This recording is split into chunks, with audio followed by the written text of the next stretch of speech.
Nikita Mirzani heran sering gagal urusan cinta, sentil soal kelakuan mantan.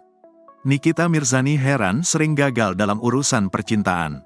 Padahal selama ini, ia sudah berusaha menjadi sosok wanita yang mandiri dan tak manja.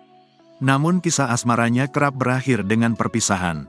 Terbaru, Nikita Mirzani juga putus cinta dengan ajudan Prabowo Subianto, Rizky Irmansyah.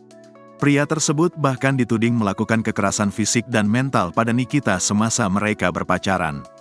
Atas kegagalan tersebut, mantan istri Antonio Dedola tersebut mengaku heran.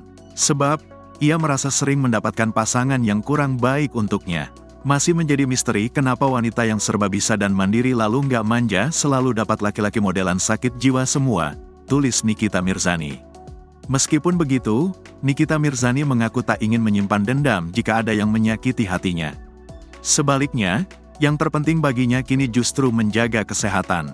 Sedalam itu lukanya, sejahat itu rupanya sampai minal aidin wal faizin pun terasa berat kuucapkan.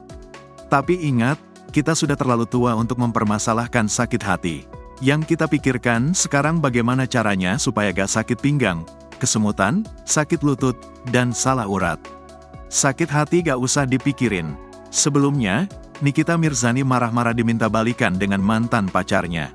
Lantas Nikita Mirzani membeberkan penyebab dirinya tidak mau balikan ke mantannya. Nikita Mirzani mengaku mantan pacarnya dinilai jauh dari kata baik. Ia pun tak tahan jika harus berpacaran dengan Rizky Irmansyah dalam waktu yang lama.